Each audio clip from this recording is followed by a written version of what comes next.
seems like every time you piggyback off of Tiger, it goes well. Is there something to that? Like, what do you think's going on there?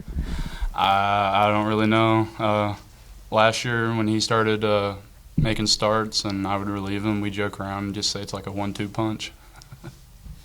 And Peyton, the starter shut y'all down pretty good, but then they brought in their reliever. It'd been a weekend starter. Just what was the key to y'all jumping on him like you did? Yeah, I just think being fastball efficient and just getting our best swings off, continuing to just like use the middle part of the field. Credit to their starter, did a really good job. Had us off balance, but with the pitching staff that we have, they were able to keep us in the game, and finally we had a big inning, so it was good. I don't think Arkansas had ever hit back-to-back home runs before last year, and then you and Kendall have been part of it 2 years in a row. I mean, just could you speak to the uniqueness of that? Yeah, I just think that there was. It's kind of one of those games where neither offense is doing much, and I was fortunate enough to put a good swing on a ball, and I felt that kind of got our dugout going and stuff. And Vahiva had a great swing and hit one out, and obviously Diggs. But me and Diggs were actually joking after the game, and I felt like since we've been here, we've kind of hit probably 4 or 5 back to backs, and if there's a record of that, we want to check to see if we're up there. But no, man, it was nice to kind of get that started and stuff. Like I said, credit to their starter, he did really good. But we put some good swings on those balls in the 6th or 5th, whenever it was. Was there something different about what Meyer was throwing in the 6th versus what you'd seen from Pimentel?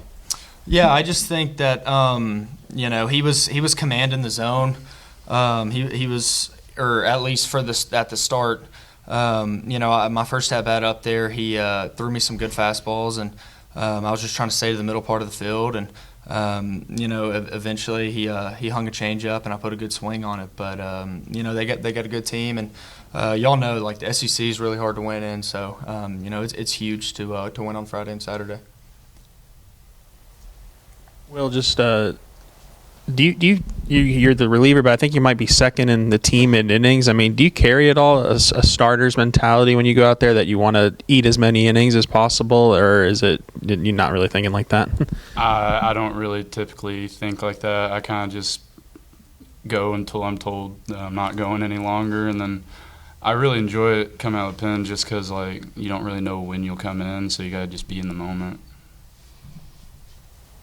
Well, when you do come in and there's guys on base, does Dave tell you anything, or is it just hey, it's a situation, 2 on, 2 outs? Just kind of what's the conversation like? Usually just gives us a situation, and then just where we would throw the ball to on a stolen base or something.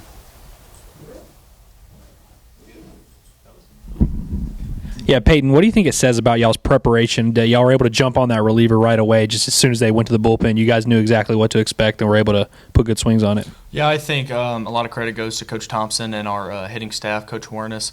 They do a really good job prepping us and scouting report and stuff. And so, just listening to them and believing in them and sticking with our approach, kind of like I said, staying in the middle of the field. And, I think that's ultimately why I had success in that 6th inning. And I guess for both of y'all, just, each game you have a good starting pitcher on the mound, but for Will to save the bullpen and have Gackle and all these guys available tomorrow, just what does that do for the team mentally going into Game 3?